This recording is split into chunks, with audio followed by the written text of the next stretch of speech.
کی کہانی ہے کہ جب اسلامک ہسٹری کی سب سے بڑی سلطنت یعنی سلطنت عثمانیہ کو ختم کر دیا گیا تھا، اور سلطنت کو ختم کرنے کے بعد اس کے سبھی آخری وارثوں کو بھی ان کے ہی ملک یعنی ترکی سے باہر نکال دیا گیا تھا۔ عثمانی خاندان کی کسی فیملی کو فرانس، تو کسی فیملی کو برٹین، تو کسی السلام علیکم ورحمۃ اللہ وبرکاتہ۔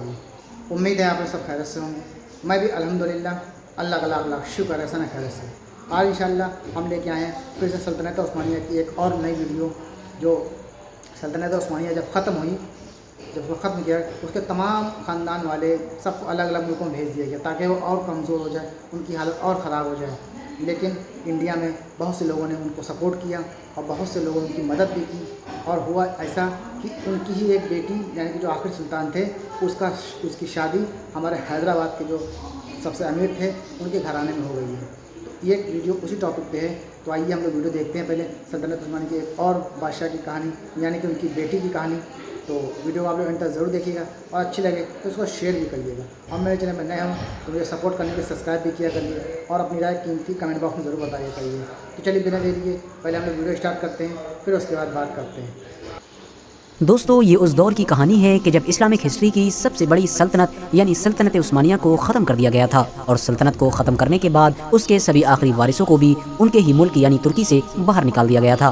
عثمانی خاندان کی کسی فیملی کو فرانس، تو کسی فیملی کو برٹین، تو کسی فیملی کو مصر بھیجا گیا تھا۔ جدید ترکی کے فاؤنڈر یعنی مصطفیٰ کمال اتا ترک نے سلطنت عثمانیہ کے آخری سلطان یعنی سلطان عبد المجید کو بھی ان کی پوری ہی فیملی کے ساتھ فرانس بھیج دیا تھا۔ اب ایسی حالت میں پورے ہی عثمانی خاندان کا کنیکشن آپس میں ٹوٹ چکا تھا، اور ہر ایک کی مالی حالت خراب ہوتی جا رہی تھی۔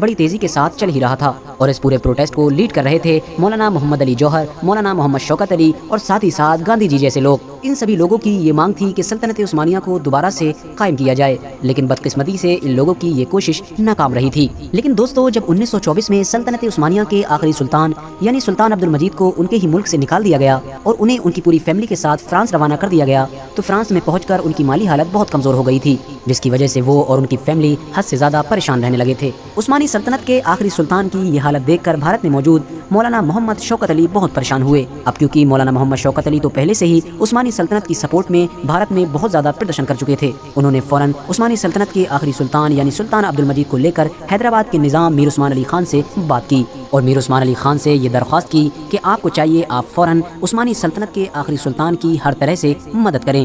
حیدرآباد کے نظام میر عثمان علی خان نے مولانا محمد شوکت علی کی اس بات کو بہت سیریس لیا اور فوراً سلطنت عثمانیہ کے آخری سلطان کی ہر طرح سے مدد کی۔ اب دوستو، کیونکہ میر عثمان علی خان تو اس دور میں دنیا کے سب سے امیر انسان مانے جاتے تھے، اب بھلا ان کے لیے کسی بھی انسان کی کسی بھی طرح سے مدد کرنا کیا مشکل ہو سکتا تھا۔ انہوں نے نہ صرف فرانس میں موجود آخری سلطان کی فیملی کی مدد کی، بلکہ اس کے ساتھ ساتھ دنیا بھر میں موجود پورے ہی عثمانی خاندان کی مدد کی تھی۔ خاندان کی ہر ایک فیملی کے لیے مہینے پر الگ الگ وظیفہ بھی مقرر کر دیا تھا، جن میں سب سے زیادہ وظیفہ سلطنت کے آخری سلطان یعنی سلطان عبد المجید کے لیے مقرر کیا گیا تھا، اور اس طرح سے حیدرآباد کے نظام اور عثمانی خاندان کے بیچ تعلقات بڑھتے چلے گئے تھے۔ دوستو، عثمانی سلطنت کے آخری سلطان کی صرف 2 ہی اولادیں تھیں، جن میں سے ایک بیٹے کا نام شہزادہ عمر فاروق تھا اور ایک بیٹی کا نام در شہوار تھا۔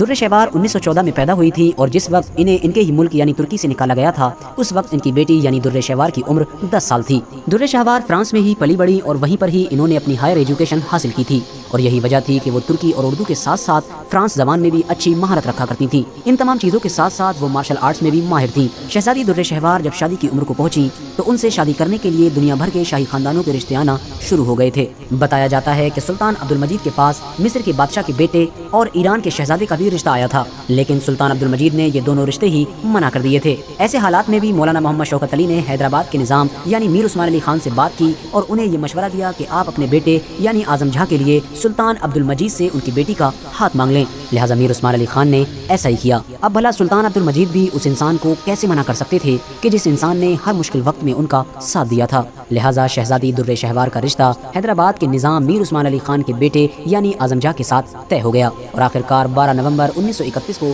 ان دونوں کا نکاح ایک سادہ سی محفل میں کرا دیا گیا تھا۔ اعظم جہاں اور شہزادی در شہوار کا نکاح مولانا محمد شوکت علی نے پڑھایا تھا۔ بتایا جاتا ہے کہ اس نکاح میں چند لوگ ہی موجود تھے، جن میں سے کچھ حیدرآباد کے تھے اور کچھ ترکی کے لوگ تھے۔ لیکن دوستو، حیران حیرانی کی بات یہ ہے کہ شہزادی در شہوار کا رشتہ حیدرآباد کے نظام کے بیٹے کے ساتھ ہونے کے بعد ہی سلطنت عثمانیہ کے آخری سلطان یعنی سلطان عبد المجید نے اپنے بھائی کی بیٹی یعنی اپنی بھتیجی نیلوفر کا رشتہ بھی حیدرآباد کے نظام میر عثمان علی خان کے دوسرے بیٹے کے ساتھ کر دیا تھا، اور ان کا نکاح بھی فرانس کی اسی محفل میں کرا دیا گیا تھا، یعنی اس محفل میں دو نکاح ایک ساتھ ہوئے تھے۔ اس کے بعد یہ دونوں شاہی جوڑے لگ بھگ 1 مہینے بعد فرانس سے حیدرآباد آئے، جہاں پر ان کا بڑا زوردار استقبال کیا گیا تھا۔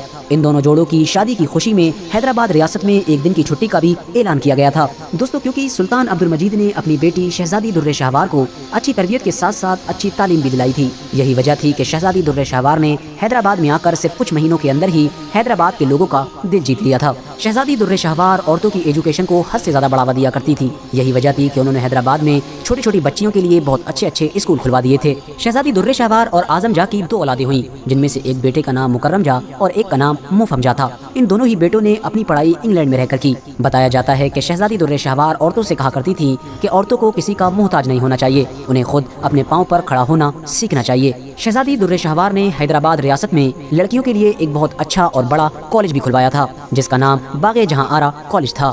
دوستو آج بھی حیدرآباد شہر میں ان کے نام سے ایک ہاسپٹل موجود ہے، جو خود انہوں نے ہی قائم کیا تھا۔ حیدرآباد کے سب سے مشہور ہاسپٹلز میں سے ایک ہاسپٹل یعنی عثمانیہ ہاسپٹل کی بنیاد بھی شہزادی در شہوار نے ہی رکھی تھی۔ اس کے علاوہ انہوں نے خاص بچوں کے لیے در شہوار چلڈرن ہاسپٹل بھی کھولا تھا۔ علی گڑھ مسلم یونیورسٹی میں موجود اجمل خان میڈیکل کالج کی اوپننگ بھی شہزادی در شہوار نے ہی کی تھی۔ اتنا ہی نہیں، انہوں نے 1940 میں حیدرآباد کے سب سے پہلے ایئرپورٹ کی بھی اوپننگ کی تھی۔ دوستو عثمانی سلطنت کی اولاد یعنی شہزادی در شہوار نے اپنی زندگی کا زیادہ تر حصہ حیدرآباد میں ہی گزارا تھا، اور اس کے بعد آخرکار 2006 میں 92 سال کی عمر میں ان کی وفات ہو گئی تھی۔ فی الحال دوستو یہ تمام ریئیکشن جو آپ نے دیکھا سلطنت عثمانیہ کی ایک اور ویڈیو ہم آپ کے خدمت میں لے کے آئے ہیں۔